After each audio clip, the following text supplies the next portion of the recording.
Naslednje področje, izredno pomembno področje za podjetnike, je področje davkov. Če začnem z dohodnino, in če sem seveda čim bolj kratek in koncizen, predlagamo oprostitev plače 600 evrov neto mesečno, oziroma z drugimi besedami predlagamo takšno davčno olajšavo, ker je to na letni ravni, da vsi prejemniki plače v neto znesku 600 evrov neto ne bodo obdavčeni.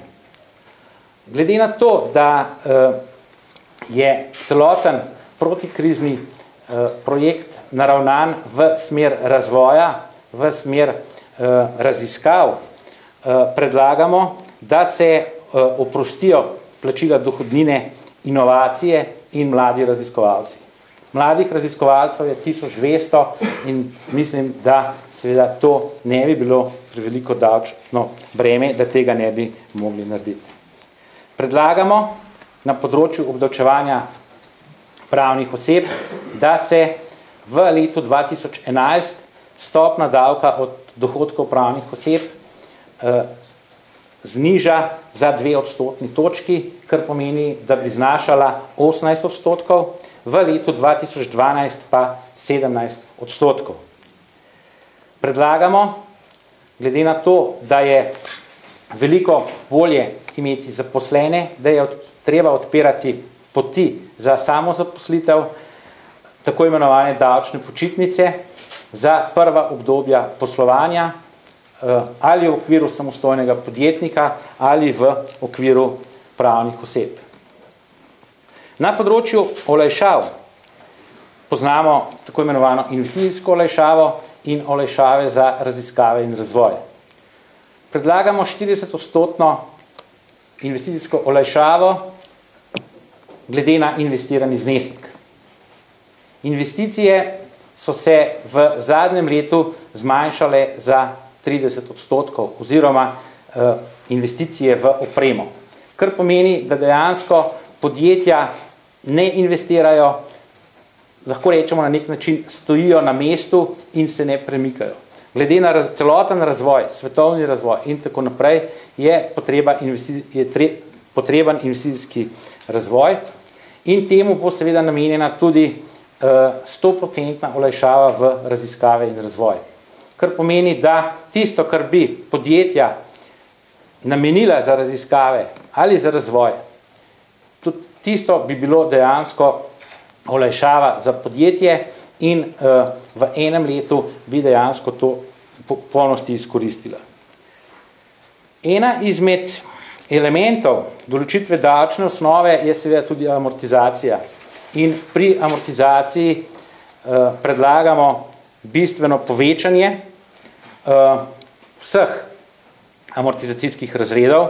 Tukaj lahko naštejem, da predlagamo povečanje amortizacije za opremo iz 20 na 40%, predlagamo amortizacijsko stopno za raziskave in za razvoj takšno, da bo dejansko to zamortizirano v enem letu, oziroma da ne bo dejansko, da se to ne bo razdelila amortizacija na več let, ampak da bo to 100% amortizacija.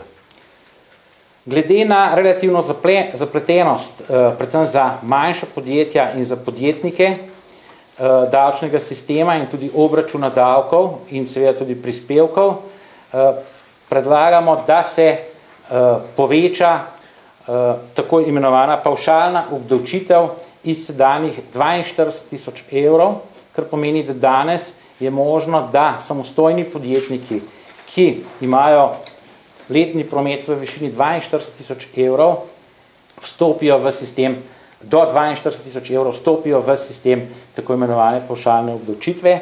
Mi tukaj predlagamo 100.000 evrov mejo, tako za samostojne podjetnike, kot tudi za pravne osebe. Se pravi, ne samo za samostojne podjetnike, kot je temu tako danes.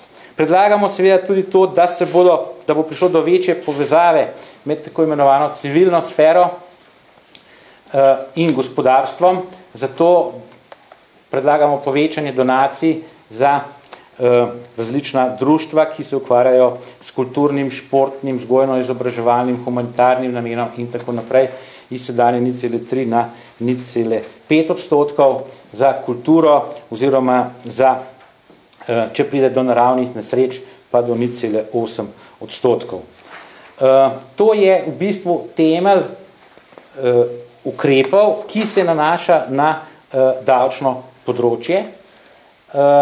In ti davčni ukrepi so naravnani tako, da bodo seveda v začetku imeli določen negativni učinek na prihodke blagajen, vseh blagajen, vendar glede na strateški ukrep, ki pomeni znižanje javne porabe, ter glede na to, da bo s temi ukrepi prišlo do povečane gospodarske rasti, povečanega razvoja, večjega podjetništva, večjega izvoza, pričakujem seveda, da se bodo ti negativni finančni učinki tekom časovnega obdobja zmanjševali. Na gospodarskem področju je še posebej pomembno, da se sedanja vlada loti tako imenovanih administrativnih poenostavitev, tako pri obračunavanju in plačevanju davkov, kot tudi seveda pri pridobivanja oziroma pri pridobivanju denarja iz tako imenovanih sodnih odločb. Menimo tudi, da je eno izmed področij, ki je pomembno za Slovenijo, energetsko področje, vendar bi bilo potrebno glede na investicijo, tisto največjo investicijo v termoelektrarno Šoštanj, ki se predvideva, celoten projekt še enkrat analizirati in proučiti in oceniti predvsem z finančnega vidika in predvsem z vidika rentabilnosti.